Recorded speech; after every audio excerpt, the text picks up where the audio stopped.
லைசன்ஸே இல்லை. பேச்சிலையும் எல்லாம் மீறிடுறோம், வார்த்தையிலும் எல்லாம் மீறிடுறோம், வாழ்க்கையிலும் எல்லாம் மீறிடுறோம். அழகான வார்த்தையில் கரையை பாருங்க. நம்ம ஒன்றும் இல்லை, நம்முடைய உணர்ச்சிகள் கூட நம்மளை எப்படி மீறெடுதில்லை. பேசக்கூடாது, அமைதியாயிரு, சும்மா இரு. சும்மா இருக்க மாட்டேன். எப்படி சும்மா இருக்கும்? நான் சும்மா இருந்தால் எனக்கு என் பிரச்சனை ஆகுறது என்ன ஆயிடுது? இதுவும் மீறுது, எல்லாமே மீறி போகுது. அது மீறும் போது தான் வாழ்க்கை ஒன்றும் இல்லாமல் போயிடுது. இன்னைக்கு ஒன்று சொன்ன என்ன, உங்கள் வார்த்தைகள் நீங்கள் தேவனோடு இருக்கிறீர்களா இல்லையா என்பதை வெளிப்படுத்தும். உங்கள் வார்த்தையை வெளிப்படுத்தும். இயேசுவோடு இருக்கும்போது நீ ஜீவனுள்ள தேவனுடைய குமாரன். இப்போ சொல்கிறான், அவன் யாருனே தெரியாது, இவனை அறியேன். இப்போ உங்கள் பக்குவப்பட்ட வார்த்தைகளே சொல்லும் நீங்கள் எந்த அளவுக்கு ஆண்டோடு இணைஞ்சிருக்கிறீங்கன்னு. ஒரு அம்மா தாறுமாறாக பேசுதுன்னா இந்த ஆண்டோடு இல்லைன்னு அர்த்தம். எப்படி பார்க்குறீங்க?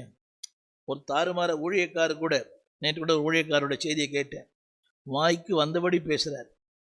என்னை பற்றி தீமையாக பேசின ரத்தங்கைக்கு செத்துருவீங்கன்றார். அது எதை காட்டுகிறது? தேவனோடு இல்லை என்பதை அது காட்டுகிறது. தேவனோடு இருப்பான் என்றால் அந்த சொல்லுங்க மீறாது. ஒரு லிமிட் இருக்குது இல்லையா? நீ யார் வேணா இருங்க, அதிபதியாக இருங்க, ஆண்டவராக இருங்க, புரியுதுங்களா? பல கோடிக்கு அதிபதியாக இருங்க. ஆனால் தேவன் சொல்கிறார், இதுதான் உன்னுடைய வாழ்க்கை. சொல்லுங்க, மீறாதபடி கரங்களை உயர்த்தி. அப்போ தேவன் சொல்கிறாரு 32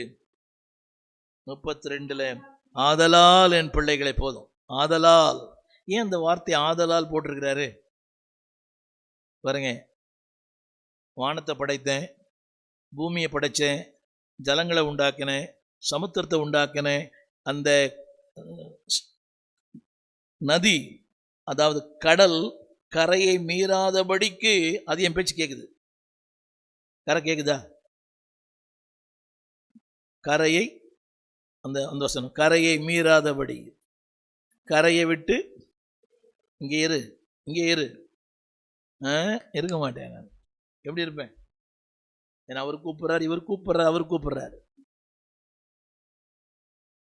அழகான வசனம் இல்லை?